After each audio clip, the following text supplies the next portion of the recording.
हरे कृष्ण। तो थोड़ा सा मैं साहस कर रहा हूँ, बस थोड़ा खांसी है, फिर भी मैं साहस कर रहा हूँ। वैसे आज बड़ा पवित्र दिन है। डॉक्टर साहब मना कर रहे हैं, बालकृष्ण को नहीं, आपको बोलना नहीं है। अपन थोड़ी समय के लिए रामानुजाचार्य के बारे में कुछ चर्चा करेंगे। तो आज श्रीपद रामानुजाचार्य का आविर्भाव दिवस है। बहुत ही पावन दिवस है, परम दिवस है। वैसे आप लोग को सबको स्मरण होगा, पिछले साल शायद इसी समय के दौरान हम लोगों ने श्रीपद रामानुजाचार्य का जीवनी को चर्चा किए थे। लगभग काफी समय, 30 दिन के ऊपर उनका लीला का चर्चा हुई थी। फिर भी आज एक सुंदर अवसर है, इसके लिए हम उनके बारे में वापस थोड़ा सा कुछ श्रवण करने के लिए प्रयास करेंगे। तो 4 संप्रदाय हैं, जो उसमें से एक संप्रदाय है श्री संप्रदाय। तो इसी संप्रदाय का जो प्रमुख आचार्य हुए वो है श्रीपद रामानुजाचार्य। ये 4 संप्रदाय के जो प्रमुख आचार्य हुए हैं, उससे पहले शंकराचार्य जी आए, और शंकराचार्य जी आके उन्होंने अद्वैतवाद का प्रचार किए। अद्वैतवाद यानी भगवान और जीव एक है, ये प्रचार किए। जब जीव में से धराधाम छोड़ता है तो उसको भगवान में एकाकार हो जाता है, एक ही है। तो ये अद्वैतवाद यानी दोनों एक है, भगवान और जीव एक है, ये शंकराचार्य जी ने स्थापना की। मगर ये अद्वैतवाद को खंडन करने के लिए बाद में भगवान की 4 महान भक्त आए, जिन्होंने पूरा दुनिया भर में ये अद्वैतवाद को खंडन करके द्वैतवाद का प्रचार किया। द्वैतवाद यानी भगवान और जीव दोनों एक नहीं है, अलग है। तो एक है भी और नहीं भी। चैतन्य महाप्रभु ने जो फिलोसफी को प्रचार किए उसको कहते हैं अचिंत्य भेदा वेद तत्व, यानी जीव और भगवान एक है, एक नहीं भी है, अलग है, यानी एक है भी अलग भी है। तो इसको हम नहीं समझ पाएंगे। अचिंत्य भेदा, एक भगवान और जीव एक कैसा है, वो गुणों की दृष्टि से एक है। अगर गुण देखा जाए, भगवान में जो गुण है जीव के अंदर वही गुण जो है प्राप्त होते हैं। तो गुण सेम है, मगर जब मात्रा का दृष्टि में देखा जाए तो जीव और भगवान अलग है। भगवान विभु है और जीव जो है अणु है। और गुण गुण देखा जाए तो सेम है, जो भगवान के अंदर गुण है वो हमारे अंदर ही वही गुण है। क्योंकि ममेवांश जीवो लोको जीव भूत सनातन, भगवान बोले हैं जीव जो है मेरा अंश है। तो जीव भगवान का अंश होने के नाते एक प्रकार से वो भगवान के समतुल्य है गुणों के दृष्टि से, मगर मात्रा की दृष्टि से देखा जाए तो अलग है। तो जो अद्वैतवाद है उसको मायावाद भी कहते हैं, मायावाद। और जो द्वैतवाद है उसमें जो प्रचार किए हैं उसमें से रामानुजाचार्य भी एक प्रमुख भूमिका निभाए हैं। तो आप सबको पता ही है, श्री चैतन्य महाप्रभु ने चारों संप्रदाय से दो दो चीजों को लिए, है कि नहीं। दो दो चीजों को महाप्रभु ने लिए। वैसे श्री संप्रदाय से भी श्री चैतन्य महाप्रभु ने भक्त जन सेवा, वैष्णव सेवा को लिए, है कि नहीं। और दूसरा कौन सा था, आप लोग को याद है क्या? दूसरा कौन सा था? श्री संप्रदाय से महाप्रभु ने कौन सा गुण लिए, कौन सा फिलोसफी लिए? किसको याद है?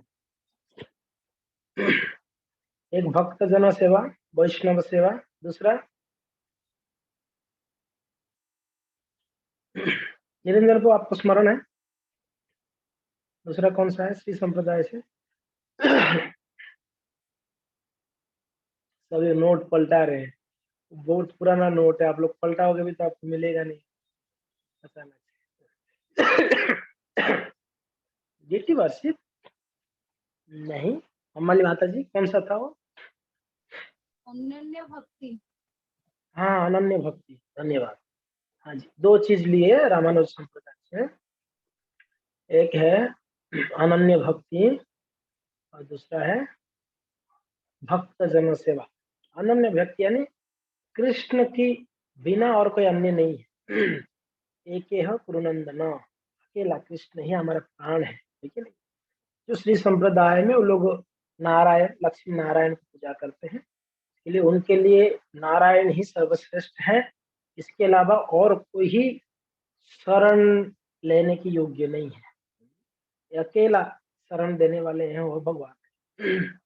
तो अनन्य भक्ति और भक्त जन सेवा यानी वैष्णव सेवा, ये दो चीज को श्री चैतन्य महाप्रभु श्री संप्रदाय। तो खैर श्रीपाद रामानुज आचार्य, उनकी लीला बहुत ही अद्भुत है। फिर भी कुछ लीलाओं को चर्चा करेंगे। तो श्री संप्रदाय में जैसे आप सबको पता है, द्वापर युग के बाद कलयुग के प्रारंभ में श्री संप्रदाय में बहुत सारे सुंदर सुंदर भक्त हुए। उन लोग को आलवर्स कहते हैं। क्या कहते हैं? आलवर्स, है कि नहीं? तो ये आलवर्स जो है भगवान के अनन्य भक्त हुए, और ये आलवर्स जिस जिस जगह पे भगवान का आराधना किए, जो जो जगह पे गए, उस जगहों को कहा जाता है दिव्य देश। क्या कहा जाता है? दिव्य देशम। आलवर्स जहां जहां गए उसको दिव्य देशम कहते हैं, या जहां जहां भगवान का आराधना की हो। तो वैसा कुल मिला के 108 दिव्य देशम है भारतवर्ष में। 106 है और 2 है ऊपर, जब आप वैकुंठ लोक जाएंगे वहां पर। तो 106 इस भारतवर्ष में है। तो कहा जाता है कोई अगर 106 दिव्य देशम का दर्शन कर लेते हैं तो वो 100% भगवान की धाम प्राप्त कर सकते हैं। वो 100% भगवान का धाम प्राप्त करेंगे। अब बोले कि बहुत अच्छा है कि रोज रोज का झंझट खत्म हो जाएगा, रोज रोज उठ के 16 माला जपो, है, रोज रोज भगवान का पूजा करो, भोग लगाओ, ये सब झंझट इसके लिए तो कर रहे हैं हम, भगवत धाम जाए। मगर अच्छा है 108 दिव्य दर्शन का दर्शन करो और आप एक जो है भगवान का नित्य धाम को प्राप्त कर सकते हो। मगर भक्त तो बहुत कठिन है, इतना आसान नहीं है 108 का दर्शन करना। खैर, तो आलवर्ष हुए। आलवर्ष के बाद उनका जो श्री संप्रदाय को लीड करते हुए एक भक्त हुए, एक आचार्य हुए, उनका नाम है श्रीनाथ मुनि। श्रीनाथ मुनि हुए जो श्री संप्रदाय का उस समय जो है प्रमुख आचार्य हुए।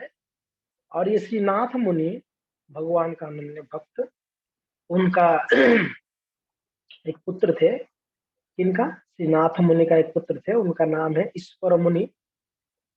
और ईश्वर मुनि बहुत भगवान का आराधना किए और अंत में उन्होंने भारत का कहीं तीर्थ भ्रमण करते करते वो पहुंचे वृंदावन में।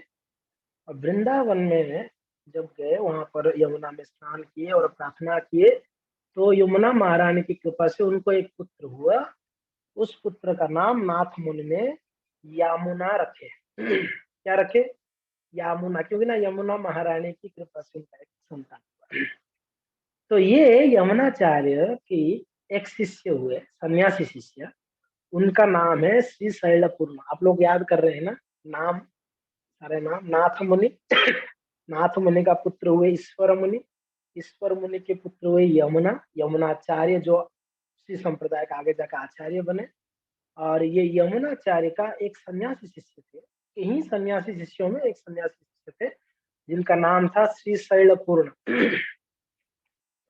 श्री शैलपूर्ण, ठीक है, समझ में आ गया। तो यमुनाचार्य का सन्यासी शिष्य श्री शैलपूर्ण, ये श्री शैलपूर्ण थे क्लास में फोन कर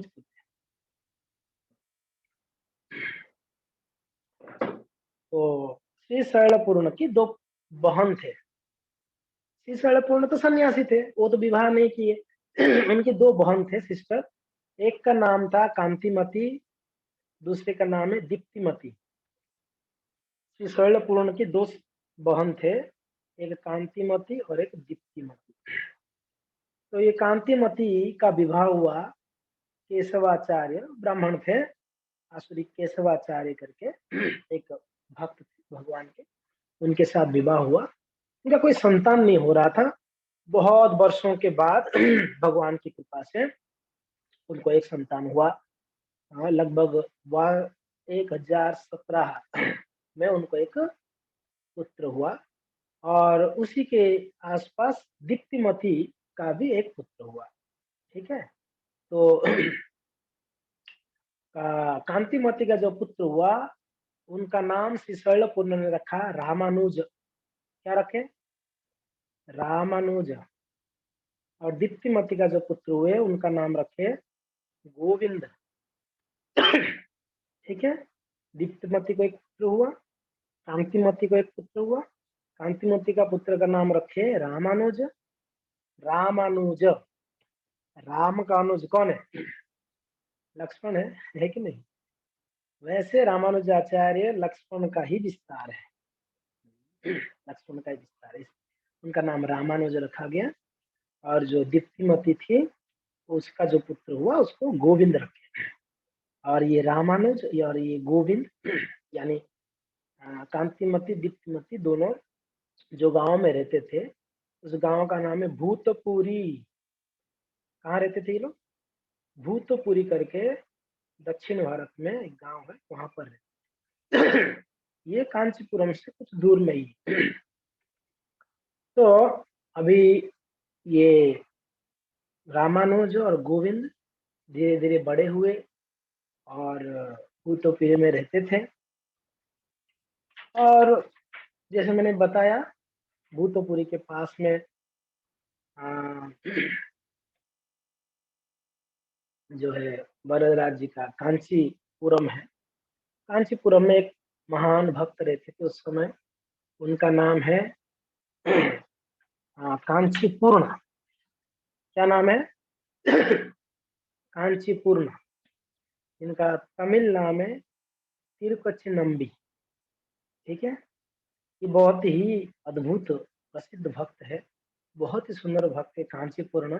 थोड़ा सा स्मरण करेंगे तो उनके बारे में आप मीन्स याद कर सकते हैं। कांचीपूर्ण कौन थे? वो भगवान वरदराज जी का दिन रात क्या करते थे? चामर सेवा करते थे। आपको स्मरण हुआ होगा नहीं? एक साल पहले हमने एक कथा श्रवण किए थे, तो थोड़ा सा स्मरण कर लीजिए। कांचीपुर में इतने महान भक्त थे, वो भगवान वरदराज जी का चामर सेवा करते करते भगवान के साथ वो बातचीत करते थे। इतने महान भक्त थे, भगवान से बात करते थे। अभी के समय पर ऐसे भक्त हम हैं मगर हम नहीं देख पा रहे हैं, मगर उस समय ऐसे भक्त हुआ करते थे। और कांचीपुर को सब जानते थे कि ये भगवान से बात करते हैं, और ये महान भक्त है वरदराज जी का। तो खैर रामानुजाचार्य का धीरे धीरे दोनों भाई यानी गोविंद और रामानुजाचार्य बड़े हो रहे थे। तो उन लोगों ने उस भूतपुरी में एक पाठशाला में वो पढ़ाई किए। और उस पाठशाला में यानी गुरुकुल में वो जो टीचर थे वो एक्चुअली मायावादी थे। उनका नाम था यादव प्रकाश। क्या नाम था? यादव प्रकाश। एक्चुअली रामानुजाचार्य का विवाह होने के बाद लगभग 1 साल के बाद उनके पिताजी केशवाचार्य वो शरीर छोड़ दिए। केशवाचार्य जी का देहांत हो गया। तो फिर कांतिमती जो है रामानुजाचार्य को लेके वो शिफ्ट हो गए कांचीपुरम, और वहां पर गुरुकुल में पढ़ते थे। उस गुरुकुल में जो टीचर थे गुरुजी थे, वो मायावादी थे, उनका नाम था यादव प्रकाश। ठीक है, तो दोनों गोविंद और रामानुजाचार्य दोनों वहां पर पढ़ाई कर रहे थे, मगर रामानुजाचार्य ध्यान नहीं देते थे। ध्यान इसके लिए नहीं देते थे, उनका जो फिलोसफी था वो कैसा था, तो मायावादी फिलोसफी। मायावादी फिलोसफी यानी यही है, भगवान जीव एक है, जीव भगवान में लीन हो जाएगा, जीव भी भगवान बन सकता है, भगवान निराकार है। ये सारा फिलोसफी सुन सुन के पक गए थे रामानुज। हाँ, और गोविंद को भी उतना अच्छा नहीं लगता था, क्योंकि ना बचपन से ही इन लोग का संग किनका हुआ। हाँ, उनका मामा जी कौन थे, रामानुजाचार्य के मामा जी श्री शैलपूर्ण। श्री शैलपूर्ण वैष्णव थे, सन्यासी थे। वो लोग, वो उन्होंने उन्होंने इनको भगवान के बारे में बचपन से ही गाइडेंस और शिक्षाएं दिए थे। और साथ साथ में श्री शैलपूर्ण की दो बहन होने के नाते वो दोनों भी भक्त थे, कांतिमती दीप्तिमती। तो कांतिमती दीप्तिमती भी इनकी बच्चों को संस्कार दिए थे भगवान के बारे में। साथ साथ में ये भूतपुरी को कांचीपुरम आया जाया करते थे। कौन, कांचीपुरम। कांचीपुरम से जब ये लोग भूतपुरी में थे, कांचीपुरम आते थे, उनके गांव में कभी आते थे, तो उनको ये रामानुज थोड़े बड़े हो गए थे, रामानुज और गोविंद उनको मिलते थे, उनको अच्छा लगता था दोनों बच्चे। तो रामानुज, खास करके रामानुज को भी वैष्णव फिलोसफी सिखाते थे। तो ये वैष्णव फिलोसफी को इतना अच्छे से सीख गए थे, इसके लिए उनको मायावादी फिलोसफी जम नहीं रहा था। इसके लिए वो क्लास में उतना ध्यान नहीं देते थे। ध्यान अगर सुनते भी थे ना, ये कान में सुन के ये कान में छोड़ देते थे। रामानुज। तो एक दिन की बात है, ये जो यादव प्रकाश थे, वो एक सेंटेंस को अर्थ कर रहे थे। सेंटेंस ऐसे था, कप्यासम पुंडरीकाक्षम एकम अक्षणी। ये सेंटेंस था संस्कृत में, कप्यासम पुंडरीकाक्षम एकम अक्षणी। ये उपनिषद का था, चौदोग्य उपनिषद का ये एक पंक्ति था। इसको जो है अर्थ बतला रहे थे, यानी एक्सप्लेन कर रहे थे इसके बारे में। तो क्या बतला रहे थे, वो कैसे अर्थ किए बताए, अर्थ ऐसे कर रहे थे, कप्यासम, कप्या, कप्य यानी बंदर। तो भगवान का आंख कैसा है, भगवान का आंख ऐसा है, बंद कप्यासम पुंडरीकाक्षम एकम अक्षण, यानी उनकी जो आंख है भगवान विष्णु का, वो कप्यासम, कप्य यानी बंदर, कप्यासम यानी बंदर का पिछला भाग। तो बंदर का पिछला भाग जो है लाल रहता है, तो भगवान का आंख किसके साथ तुलना कर रहे हैं, बंदर की पिछले भाग के साथ। हाँ, अब बताइए कैसा भगवान का आंख का तुलना की जा रही है, मायावादी किस प्रकार का उनका बुद्धि। तो ये तो रामानुजाचार्य को तो जमीन ही रहा। तो जब सुने कि भगवान विष्णु का आंख, भगवान का आंख जो है बंदर का पिछले भाग जैसा लाल होता है, तो उन्होंने खड़े होके बोले, गुरुदेव ये इसका अर्थ ऐसा नहीं है, इसका अर्थ ऐसा है करके वो फिर एक्सप्लेन की। कौन, रामानुज। क्या, कप, कप्या, क प्लस प्या, कप्या यानी जो मीन्स जल से उत्पन्न होने वाली, कम जलम पिबती की कप्यास, कम जल पीने वाला यानी कमल पुष्प। तो कमल पुष्प का जो पंखड़ियां हैं, या कमल पुष्प जैसे खिलता है, वैसे भगवान का आंख भी कमल पुष्प जैसे खिला हुआ है। और भगवान का आंख जो है कमल पुष्प की पंखुड़ियां जैसा सुंदर है। उन्होंने एक्सप्लेन किए, रामानुजाचार्य इसको एक्सप्लेन। तो यादव प्रकाश जब सुने ना, सारे बच्चे, और एक दो बच्चे नहीं, उस समय तो सैकड़ों बच्चे पढ़ते थे, और सारे बच्चों के सामने गुरु जी का अर्थ को कोई काट कर दूसरा अर्थ बोलना, तो कितना बड़ा अपमानजनक है ना गुरु जी के लिए। तो यादव प्रकाश को जमा नहीं, और बोले ठीक है ठीक है बैठो।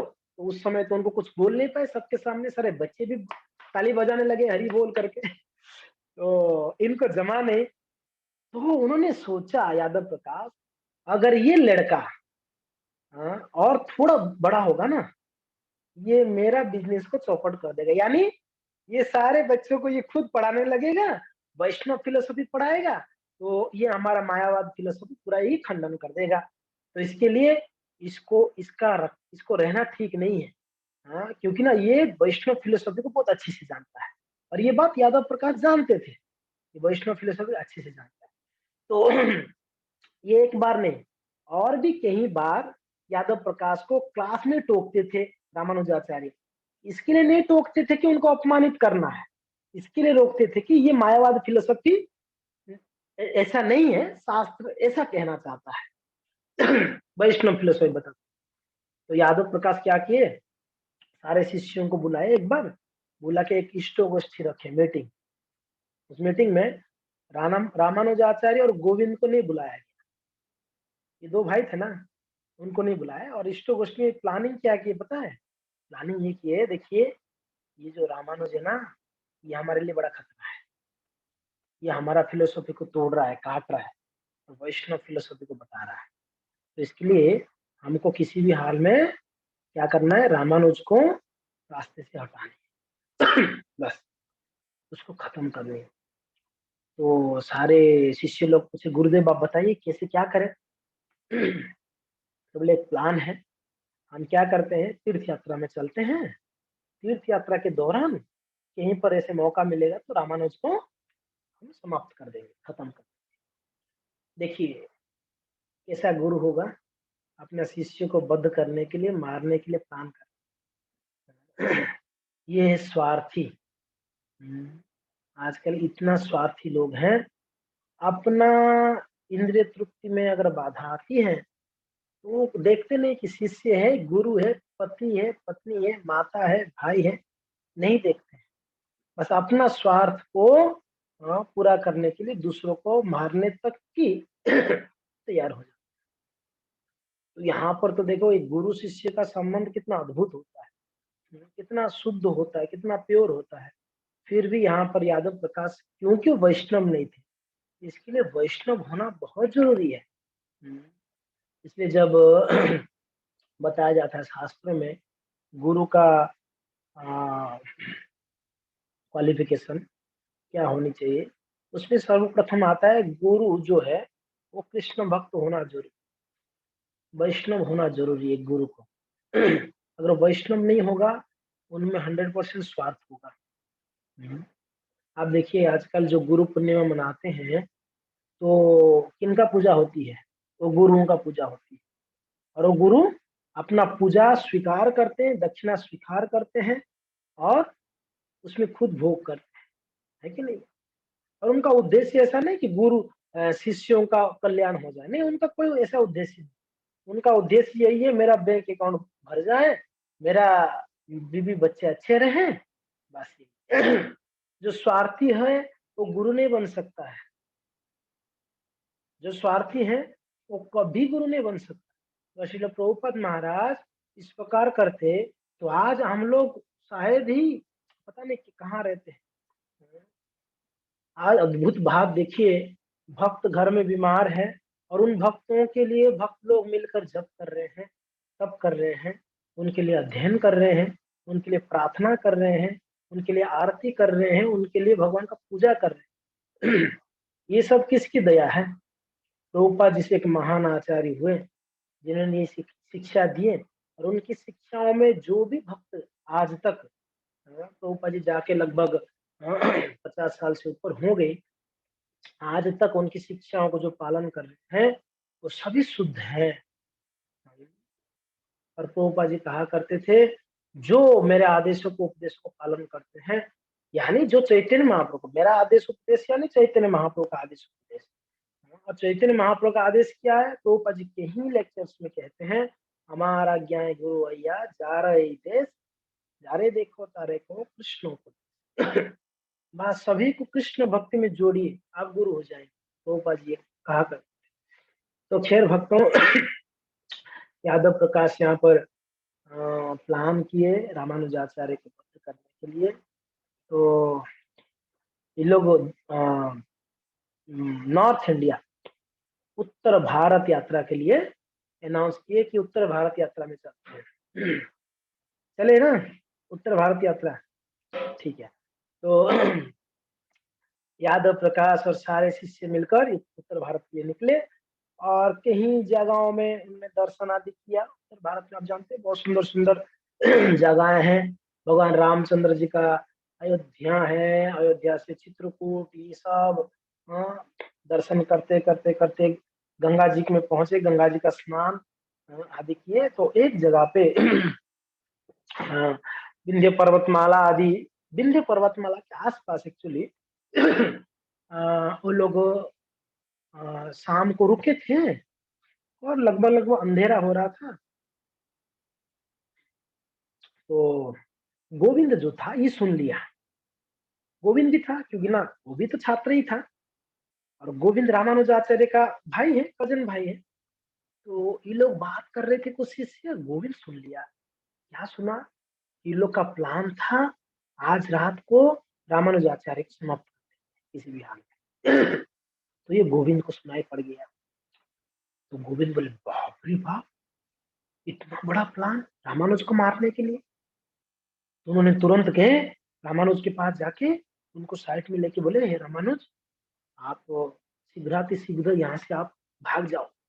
रामानुज बोले क्यों ऐसे बोल रहे हो, क्यों भागना, हम लोग तो यात्रा में आए हैं, बहुत सारे दर्शनीय स्थान अभी भी बाकी। बोले कि नहीं भैया ऐसे नहीं है, ये लोग सबका प्लान है यात्रा के बहाने में आपको खत्म कर और आपको मारने का प्लान किया है यादव प्रकाश गुरु जी ने सारे शिष्यों के साथ।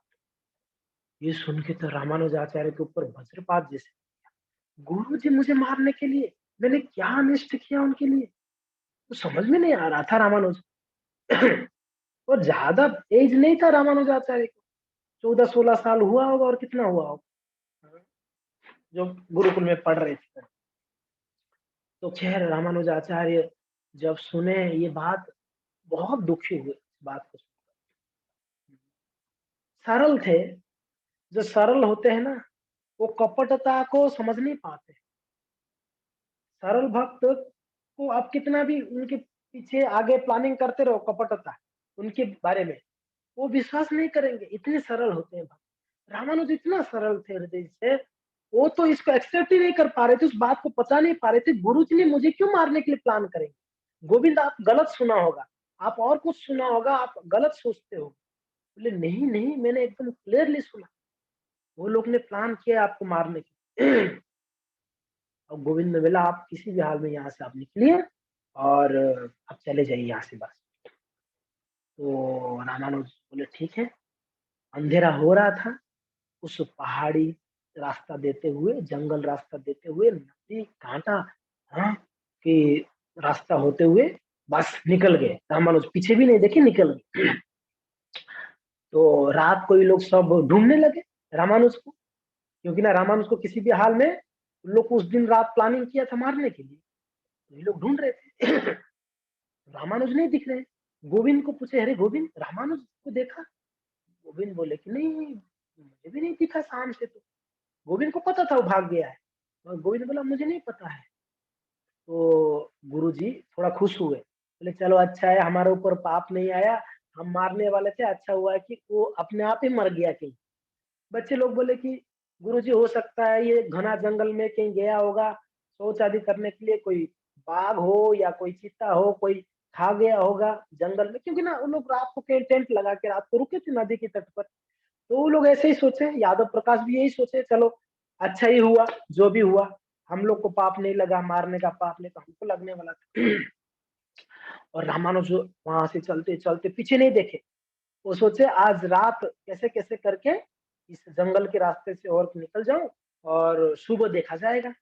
और अंधेरा हो गया, अचानक से अंधेरा हो गया और लगभग लगभग 10-11 बजे की रात हो गया था, एकदम घना जंगल।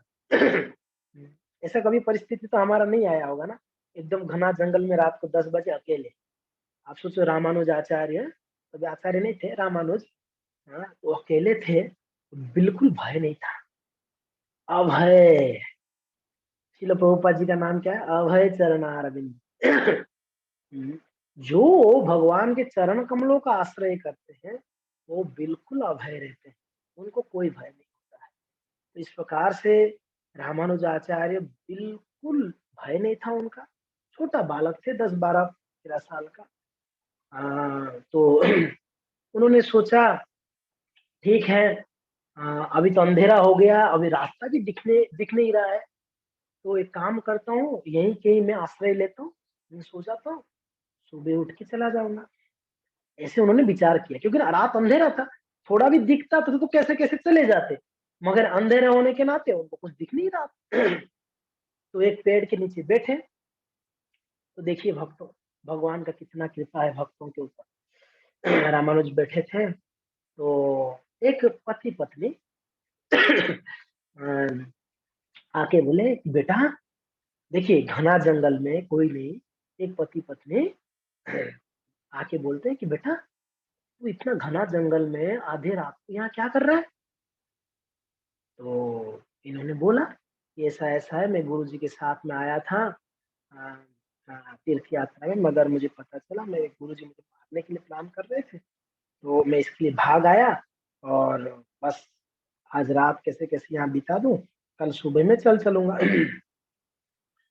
तो बोले ठीक है बेटा, देखो हम लोग को बहुत प्यास लगा है, ठीक है, तो आप हमारे साथ चलो और हमको पानी अरेंज कर लेना, ठीक है। और रामानुज बोले कि इतना मैंने अंधेरा रात को पानी में कहाँ से लाऊं? बोले देखो पता नहीं, हम दोनों को बहुत प्यास लगा है, हम लोग पानी नहीं पियेंगे तो मर जाएंगे, इतना प्यास। तो रामानुज बोले ठीक है।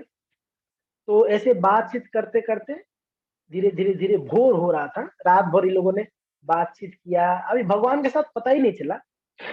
तो रामानुज बोले ठीक है, मैं देखता हूँ कहीं पर पानी का व्यवस्था करता हूँ, आप यहीं बैठिए। तो रामानुज गए, पास में देखे एक छोटा सा कुआं था, और उस कुआं से उन्होंने पानी निकाला, निकाल के लेके आए पानी, लेके आके दिए, तो दोनों ने पानी पिया। पानी पी के बोले कि हमारा प्यास तो अभी भी बुझा नहीं, हमको और पानी चाहिए। तो रामानुजाचार्य वापस गए, वापस गए, वापस पानी लेके आके दिए, तो बोले नहीं हमारा प्यास अभी भी नहीं बुझा, हमको और पानी चाहिए। तो रामानुज जी तीसरी बार गए, तीसरी बार जब पानी लेके आए, आके देखे, तभी वो दोनों वहां पर नहीं थे, वो पेड़ के नीचे नहीं थे। ये कहाँ थे, आप स्मरण करिए, रात को कहाँ पर थे ये लोग? वो हाँ, उत्तर भारत में कहीं, गंगा के पास में कहीं, विंध्य पर्वतमाला आदि के पास के पर्वत जंगलों में थे, नहीं। और तभी धीरे धीरे उजाला आया, ये लोग तो गायब हो गए, दोनों दिख नहीं रहे, तो कहाँ चले गए, उनको पानी चाहिए था और प्यास लग रहा है बोल रहे थे। खैर थोड़ी समय में जब सुबह हो गया, तो उन्होंने बोले ठीक है, वो लोग तो दिख नहीं रहे, तो एक व्यक्ति वहां से गुजर रहा था, तो एक बार पूछ लूं ये कौन सा जगह है और कितना दूर है देखता हूँ।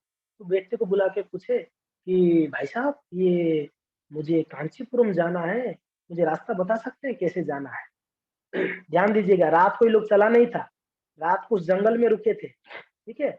और सुबह हो गया, वो पानी दिए थे उस पति पत्नी को, और बाद में वो लोग गायब हो गए। तो उन्होंने पूछा कि कांचीपुरम जाने के लिए रास्ता बता सकते हो? तो जैसे पूछे, ये तू दीप्तिमती का लड़का है ना? तो ये घबरा गया। वो आदमी पूछ रहा है तू दीप्तिमती का लड़का है ना? बोले हाँ, आपको कैसे पता? कि रे रामानुज, ये कांचीपुरम में रह के तू पूछ रहा है कांचीपुरम के लिए रास्ता? तो रामानुजाचार्य तो एकदम आश्चर्य हो गए, ये क्या बोल रहे हैं आप? बोले हाँ बेटा, ये कांचीपुरम ही, ये देख बरगराज जी का मंदिर देख। ओ रामानुजाचार्य एकदम वहां पर बैठ गए, आश्चर्य होके फिर स्मरण करने लगे कि ऐसे ऐसे अद्भुत कार्य हुआ। मैं कैसे कांचीपुरम पहुंचा? मैं रात को तो जंगल में बैठा हुआ था, ये दो पति पत्नी कौन थे? ये दोनों पति पत्नी स्मरण करने लगे, ये दोनों और कोई नहीं थे, स्वयं लक्ष्मी जी और भरद्राज। भरद्राज जी लक्ष्मी जी मेरे साथ रहे रात भर, हाँ मेरे साथ में रहे, वो दोनों को पानी चाहिए, मैंने उनको, मेरा पानी सेवा अच्छा लगा, यानी वो चाहते हैं मैं उनको पानी पिलाऊं, मैं वो चाहते हैं मैं उनका पानी का सेवा करूं। रामानुजाचार्य घर पे गए, घर पे जाके माँ देखी, कांतिमती की बेटा तू यात्रा में गया था, गोविंद कहाँ है, तू अचानक आ गया? तू यात्रा नहीं किया क्या? सब ठीक है ना बेटा? तो रामानुज सब कहा सुनाए माँ को कि माँ ऐसा ऐसा हम लोग तो गए थे और रास्ते में ऐसे ऐसे पता चला और मैं तो भाग आया और माँ को बताया कि हे माँ, मैं तो जंगल में था, कहीं उत्तर भारत में था और रात को स्वयं लक्ष्मी नारायण, स्वयं वरदराज जी लक्ष्मी जी मेरे साथ रहे और मुझे पानी मांगे, मैं उनको पानी पिलाया और हे मैया, और सुबह उठता हूँ तो मैं पहुंच गया कांचीपुर। तो माँ सुन के उनको गोद में ले ली, हाँ, उनको आलिंगन करके रोने लगी। हाँ, मेरे बेटा कैसे कैसे तो पहुंच गया और गुरु होके ऐसे, हाँ, शिष्य को मारने के लिए प्लान किए। बड़े दुखी हुई मगर प्रसन्नता भी हुई, चलो मेरे बेटा सही सलामत मेरे पास पहुंच गया। फिर रामानुज बोला कि हे माँ, मैं भगवान वरदराज जी का सेवा करना चाहता हूँ, भगवान ने मुझे बचाया इसी के लिए, नहीं तो पहला संकट था मेरे गुरु जी मुझे मार देते, वहां से बचा लिए, और दूसरा संकट था घोर जंगल में मुझे कोई बाघ या कोई चीता खा जाता, उससे मुझे भगवान ने बचाया। तो माँ, मुझे दो दो संकट से भगवान ने बचाए, इसका कारण यही है कि मैं भगवान का सेवा करूं, मैं भगवान का सेवा करूं, इसलिए माँ मुझे आशीर्वाद दीजिए, आदेश दीजिए, मैं भगवान का सेवा करूं। तो माँ बोले कि बेटा तू कैसे सेवा करेगा ठाकुर जी का? क्योंकि ना भगवान का सेवा करने के लिए कोई भक्त तो होना चाहिए, आपको सिखाएगा सेवा। तो ऐसे मंदिर में जाएगा, तुझे कौन सेवा देंगे? है? तो कांचीपुरम आया करते थे रामानुज, बड़ा रामानुज को बहुत प्रेम करते थे कांचीपुरम, और रामानुज मन में ही सोच लिए थे कि ये मेरे गुरु हैं। किनको? कांचीपुरम को। और कांचीपुरम एक महान भक्त थे, आप सब जानते हैं, भगवान का। तो इन्होंने बोले कि माँ, कांचीपुरम, जो मैं गुरु माना उनको, उनको जाके मैं पूछता हूँ, वो अगर कुछ सेवा दे। तो कांचीपुरम को जाके मिले, देखिए, जाके मिलकर रामानुजाचार्य ने बोले कि हे कांचीपुरम, हे गुरुदेव, मैं आपका शरण लेता हूँ, कृपा करके आप मुझे भगवान का सेवा में लगाएं। तब कांचीपुरम बहुत प्रसन्न हुए, वो तो चाह रहे थे कोई सेवा करे भगवान का, ठीक है। तो रामानुज को बोले कि बेटा तो क्या सेवा करेगा? रामानुज बोले कि ऐसा ऐसे भगवान मेरे से जल सेवा उनको पसंद है, शायद मैं जल जल का सेवा करना चाहता हूँ, दिन भर में भगवान के लिए जितना जल चाहिए मैं जल लेके आऊंगा कुएं से। तो कांचीपुरम बोला ठीक है।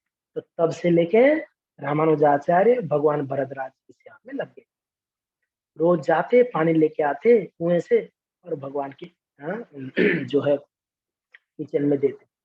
और इस प्रकार से कांचीपुरम रामानुजाचार्य का एक अटूट संबंध स्थापना हो गया। और जब भी समय मिलता था दोनों बैठते थे और भगवान के बारे में चर्चाएं करते थे, और वैष्णव फिलोसॉफी के बारे में चर्चा होती थी, और भक्तों की महिमा का चर्चा करते थे, और भगवान की महिमा चर्चा होती थी, दोनों मिलते थे। तो इस प्रकार से धीरे धीरे रामानुज बड़े हो रहे थे। मगर देखिए वहां पर क्या हुआ, यादव प्रकाश जी का क्या हुआ? तो यादव प्रकाश वगैरह, जो यात्रा करके वापस आ गए, गोविंद वापस नहीं आया। गोविंद वहीं से वहीं चले गए, बोले कि ऐसे गुरु के पास मैं पढ़ूंगा जो मेरे भाई को मारने के लिए प्रयत्न किए, और इस प्रकार का फिलोसफी, मायावाद फिलोसफी। तो गोविंद तो वहां से निकल गए, वो श्री कालहस्ती चले गए गोविंद। श्री कालहस्ती बहुत एक भव्य जगह है साउथ इंडिया में, वहां पर महादेव जी का बहुत सुंदर एक भव्य मंदिर है, श्रीकालहस्ती। बड़ा सुंदर कथा भी है श्रीकालहस्ती का। तो वहां जाके गोविंद जो है महादेव जी का भक्त बन के महादेव जी का सेवा करके श्रीकालहस्ती में रह गए। तो गोविंद जी का चैप्टर यहाँ पर रोकते हैं। यहाँ रामानुजाचार्य यहाँ पर आ गए थे कांचीपुरम। तो जब यादव प्रकाश बाकी शिष्यों के साथ आए, आके बड़े रोते हुए में से दुखी होके आके कांतिमती को बोल रहे हैं, कांतिमती क्षमा करना, आपकी बेटा कहाँ, पता नहीं यात्रा के दौरान कहाँ गुम गया, और हम प्रार्थना करते हैं जहां भी होगा आपका बेटा सही सलामत हो। ऐसे थोड़ा सा मगरमाछ, हाँ, मगरमाछ का आंसू, मगरमाछ का आंसू निकालने लगे। है कि नहीं? हाँ, तो जब कांतिमती सुनी, वो मन में हंस रही थी, बोले कि देखो, हाँ, ये लोग ही मेरा बेटा को मारने के लिए प्लान करके ये लोग ही कैसे आके बोलते हैं। तो खैर बोले कि नहीं नहीं गुरुदेव, चिंता मत करिए, मेरा बेटा सही सलामत आ गया था। हाँ, आ गया। ये यादव प्रकाश बड़े दुखी हुए, रामानुजाचार्य आ गए सुन। तो खैर धीरे धीरे रामानुजाचार्य यादव प्रकाश के पास जाना बंद कर दिए। बंद करके इन्होंने खुद ही एक गुरुकुल खोल दिए। जो भय था ना यादव प्रकाश को, जो डर था कि ये गुरुकुल खोलेगा तो हमारा बैंड बजेगा, और सच का सच रामानुजाचार्य एक गुरुकुल खोले, उन्होंने पढ़ाने लगे और बहुत सारे शिष्य उनके पास आए, वैष्णव फिलोसॉफी को सीखने लगे। ठीक है। और यादव प्रकाश देखते थे मगर कर क्या सकते हो, कुछ कर भी नहीं सकते। तो इस प्रकार से रामानुजाचार्य जो है भगवान जी का सेवा कर रहे थे, और धीरे धीरे भगवान के प्रति और उनका प्रेम जो है बढ़ने लगा। तो एक दिन की बात है, यामुनाचार्य कौन थे, इनके मामा का गुरु, याद है ना आप लोग को, इनके मामा का गुरु रामानुजाचार्य का मामा कौन थे, श्री शैलपूर्ण, उनके गुरु कौन थे, यमुनाचार्य हैं? यमुनाचार्य का पिताजी का नाम क्या था, ईश्वर मुनि। ईश्वर मुनि का पिताजी का नाम था श्रीनाथ मुनि। ठीक है। हाँ। तो इस प्रकार से यमुनाचार्य कहाँ रहते थे, श्री संप्रदाय का वो हेड क्वार्टर होता है श्रीरंगम। श्री संप्रदाय का जो हेड क्वार्टर है ना, वो है श्रीरंगम। और जो दिव्य देशम से है 108 दिव्य देशम, उसमें जो पहला और प्रमुख दिव्य देशम है वो श्रीरंगम है, जहाँ श्री रंगनाथ जी विराजमान है। तो एक दिन यमुनाचार्य वृद्ध हो गए थे, उनके कुछ शिष्यों के सहारा लेते हुए उनका इच्छा हुआ कि वो वरदराज स्वामी का दर्शन करें। तो इसके लिए चलते चलते, उस समय कोई गाड़ी घोड़ा नहीं हुआ करता था, तो यमुनाचार्य उनके शिष्यों के साथ, कुछ शिष्यों के साथ वो आए कांचीपुरम। कांचीपुरम आके वरदराज जी का दर्शन किए। और उस समय की बात है जिस समय रामानुज यादव प्रकाशी गुरुकुल में पढ़ते थे, उस समय की बात है ये जो मैं बोल रहा हूँ। अभी तो वो छोड़ दिए थे, गुरुकुल छोड़ दिए थे, दूसरा ही गुरुकुल खोल दिए थे। और उस समय की बात है जिस समय रामानुज यादव प्रकाश के पास पढ़ते थे। तो यमुनाचार्य दर्शन करके वापस जा रहे थे, उनका नजर पड़ा रामानुज के ऊपर। और ये रामानुज जो है उन्होंने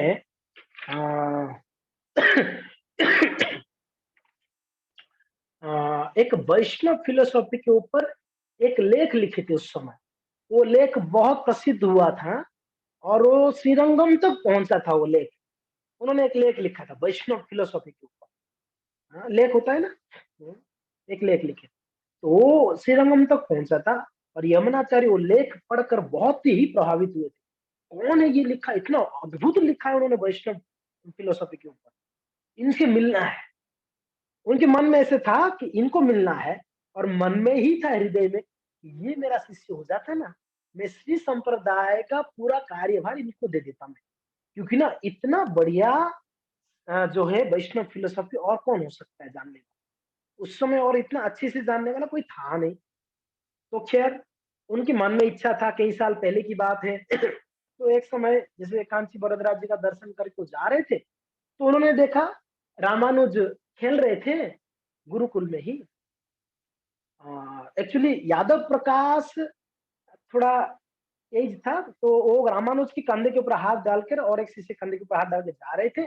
उन्होंने देखा बड़ा तेज निकल रहा था रामानुज के शरीर से। यमुनाचार्य उनके शिष्य को पूछे, ये लड़का कौन है, दिखने में बड़ा तेजवान दिख रहा है। तो बोले, गुरु जी आपको याद है कुछ साल पहले, 2-3 साल पहले एक लेख आपने पढ़ा था वैष्णव फिलोसॉफी के ऊपर। बोला हाँ हाँ। बोले कि यही लड़का लिखा है, वो यही लड़का लिखा था। तो यमुनाचार्य तो बहुत प्रभावित हुए, अच्छा यही था। मगर प्रसन्न बहुत हुए उसके देख के, दुखी भी बहुत हुए।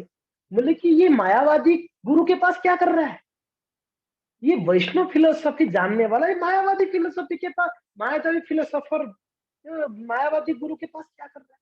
ये दुखी हुए नहीं, और मन में ही उसी समय प्रार्थना की यमुनाचार्य, इनको वरदराज जी को प्रे कर रहे हैं कि हे वरदराज कृपा करके ये रामानुज को ये मायावादी गुरु जी से इससे छुड़ा देना, इसको दूर कर देना।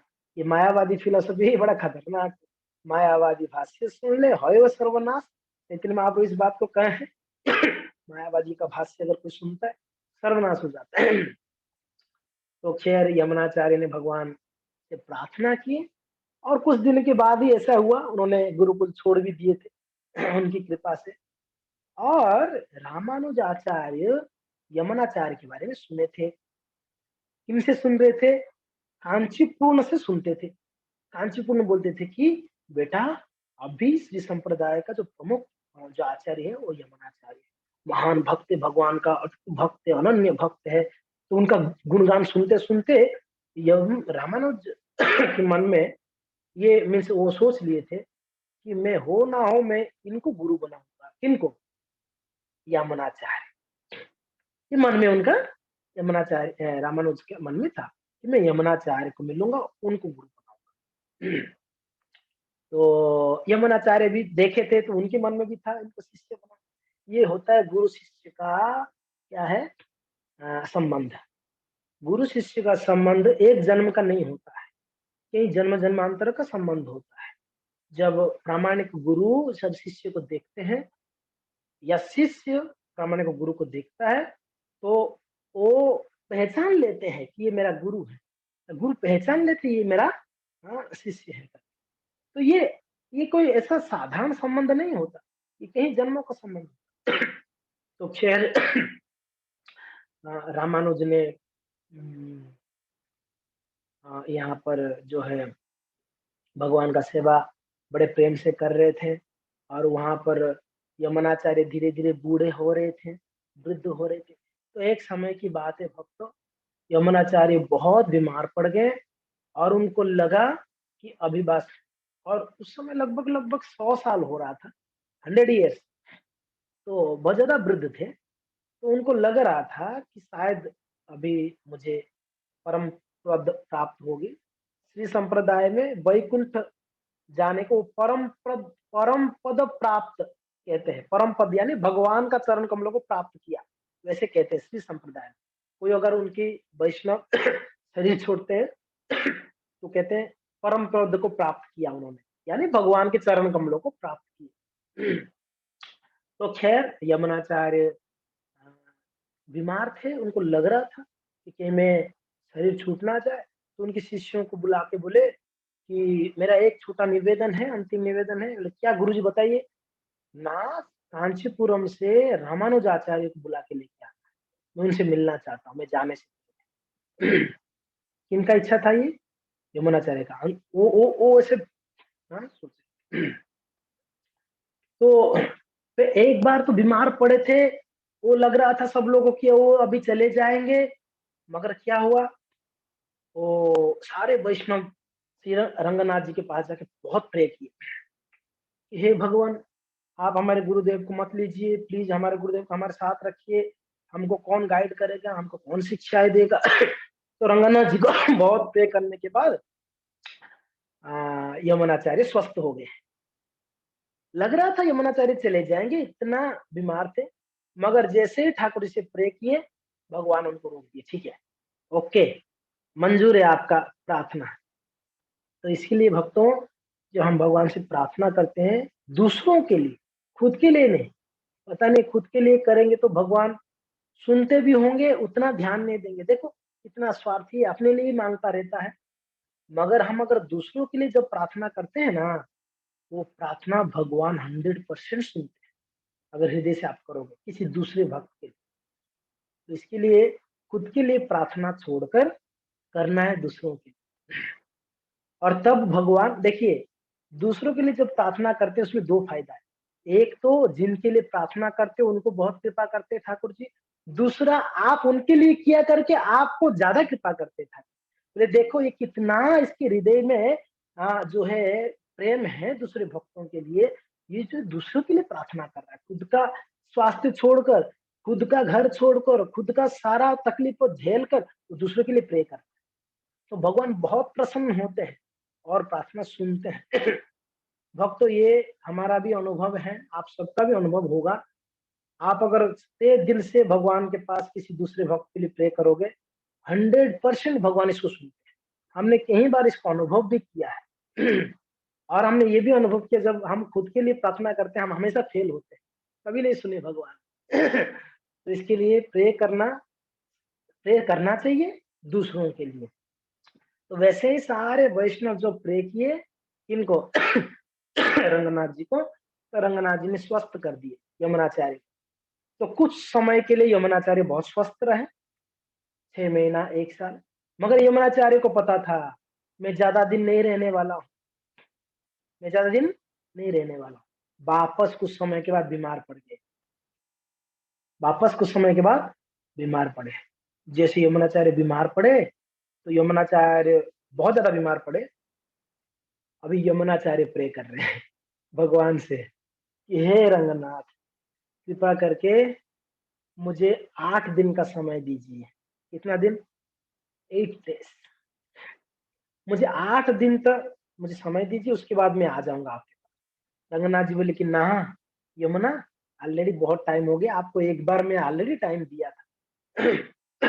अभी कोई स्वीकार्य नहीं है आपका निवेदन, आपको चलना होगा, टाइम हो गया, चलो। कितना दिन यहाँ पर रहोगे? मेरे नित्य धाम में चलो, वहां सेवा करना है। यमुनाचार्य ने हाथ जोड़ के प्रे किए। देखिए उस समय भक्त और भगवान का क्या संबंध हुआ करता था। भगवान बोलते चलो तो भक्त बोलता है मुझे कुछ समय टाइम दे दो। ये होते चिरंजीवी। नहीं, इच्छा मृत्यु, स्वयं जब तक इच्छा नहीं करे तब तक मृत्यु भी नहीं आएगा। गंगापुत्र भीष्म को ये वरदान था इच्छा मृत्यु का। उनके पिताजी ने उनको आशीर्वाद दिए थे कि बेटा जब इच्छा करोगे आप तभी मृत्यु होगी आपकी, नहीं तो उससे पहले नहीं होगी। तो यहाँ पर देखिए यमुनाचार्य भगवान को कहते हैं प्रभु 8 दिन टाइम चाहिए। बात भगवान बोले चलो अंतिम इच्छा आपका है तो मैं स्वीकारता हूँ, मगर यमुना ध्यान रखो 8 दिन से एक क्षण भी ज्यादा हुआ मैं नहीं छोड़ने वाला, हम ले जाऊंगा, चलना पड़ेगा आपको। तो ठीक है प्रभु, बस 8 दिन चाहिए। 8 दिन क्यों मांगे थे यमुनाचार्य ने? 8 दिन क्यों मांगा भगवान से टाइम? इसके पीछे क्या रहस्य है? 8 दिन में क्या करने वाले हैं? ये अगर आपको सुनना है कल सुबह 8 बजे आना पड़ेगा। Tomorrow morning 8 o'clock। 8 दिन का रहस्य क्या है, ये रहस्य सुनना है, कल सुबह 8 बजे आना। हरे कृष्णा। श्रीपाद रामानुजाचार्य की जय, श्रीपाद यमुनाचार्य की जय, गौर भक्त की जय, निताय गौर हरि प्रेमानंदे हरि हरि बोल।